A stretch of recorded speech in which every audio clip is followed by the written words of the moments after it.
नमस्कार, आप देख रहे हैं चर्चा आज की, वो मंच जहां सवाल सीधे होते हैं, तेवर तीखे होते हैं और सच सामने लाया जाता है। यहाँ बात होती है जनहित की, यहाँ होती है जवाबदेही की मांग। मैं हूं आपके साथ साक्षी और अब वक्त है उस खबर का जिसने पूरे सिस्टम को कटघरे में खड़ा कर दिया है। मध्य प्रदेश के रीवा जिले की तहसील रायपुर कचुलिया अंतर्गत उमरी गांव में बुनियादी सुविधा के नाम पर आज भी अंधेरा पसरा है। गांव को जोड़ने वाली फूरी नाला की पुलिया पिछले 2 वर्षों से अधूरी पड़ी है। बरसात आते ही यह नाला ग्रामीणों के लिए मौत का रास्ता बन जाता है। जान जोखिम में डालकर कभी तैरकर तो कभी बहते पानी के बीच से नाला पार करने को मजबूर। 2 साल से अधूरी पुलिया, बरसात में जानलेवा फूरी नाला। इस गंभीर समस्या को लेकर कॉमरेड लाल मणि त्रिपाठी के नेतृत्व में फूरी नाला के पास अनिश्चितकालीन धरना और अनशन जारी है। आंदोलन को समर्थन देने गांधी विचार मंच के संयोजक मनगवा रामेश्वर गुप्ता, मुद्रिका त्रिपाठी, अखिलेश पांडे और कई सारे लोग मौजूद रहे। जब तक अधूरी पुलिया का निर्माण पूरा नहीं होगा, अनशन और आंदोलन जारी रहेगा। साथ ही जिले भर के संगठनों और जनप्रतिनिधियों से समर्थन की अपील की गई है। आपका नाम? रामपाल पार्ले। निवास स्थान?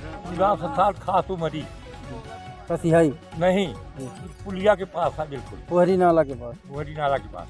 क्या समस्या है आपकी? समस्या ये आवागमन का है साहब। सबसे बड़ी समस्या है कि इस टोले से उस टोले हम लोग नहीं जा सकते। ये कितने वर्ष से बन रही है? ये तीसरा साल है पूरा। अभी बनी नहीं? क्या जो बन गई है तो उसमें भी टाली नीचे चली जाएगी साहब। अगर टाली लेके कोई ड्राइवर निकलता है तो नीचे धस जाएगी। ऐसी पुलिया हमने कभी देखा नहीं। 79 वर्ष की हमारी अवस्था है।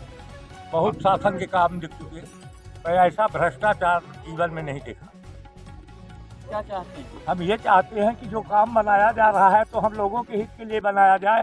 हम लोगों को मारने के लिए न बनाया जाए कि घुस जाए पुलिया के काले मर जाए। हम देने आए हैं, क्या कहना चाहिए? क्या चाहेंगे? नाम क्या है आपका? हमारा नाम रामेश्वर गुप्ता है जी। गांधी विचार मंच के संयोजक मनगवा। जी।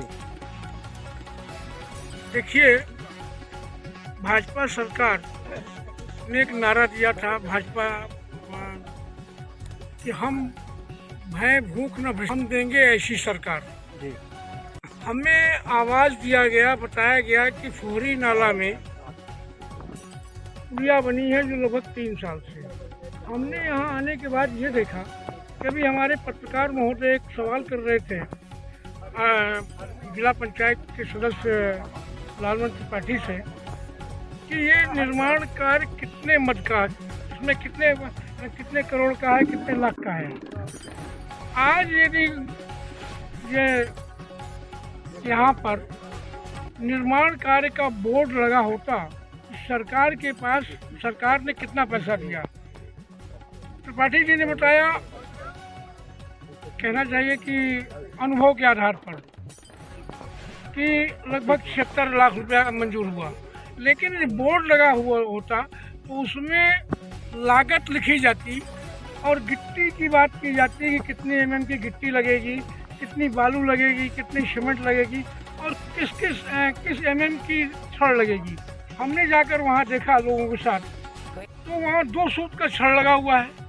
अभी हमारे वो पांडे जी बोल रहे थे कि ट्रैक्टर ट्रॉली नहीं निकल सकती, धस जाएगी। ग्रामीण ये भी कह रहे हैं कि वो रिंग है। हाँ, बिल्कुल सही बात। वो 2 सूत के रिंग वाला छड़ लगाए हैं। 2 सूत के छड़ से ही रिंग बनती है। हाँ। तो 2 सूत का ही छड़ लगा हुआ है। और वो हमारे एक साथी थे, तो उन्होंने रगड़ा किनारा, तो किनारा रगड़ा तो किनारे से वो गिट्टी और बालू गिर गई। इसका मतलब भारी भ्रष्टाचार किया गया। और हमको तो अच्छा लगा कि यहाँ के युवा साथी जो है तो उठ खड़े हुए लड़ने के लिए। और हमारे त्रिपाठी जी ने ये कहा है कि हम कलेक्टर के सामने मऊगंज की तर्ज पर कार्यक्रम चलाएंगे। और मैं तो उसमें ये जोड़ना चाहता हूँ कि यदि यहाँ का युवा और यहाँ के लोग तैयार होंगे तो हम यहाँ से लेकर के लालटेन यात्रा करेंगे कलेक्टर कार्यालय के सामने तक, और वहाँ जाकर इस बात को बताएंगे। लालटेन यात्रा क्या है? लालटेन यात्रा मतलब कि सोई हुई सरकार, अंधी सरकार को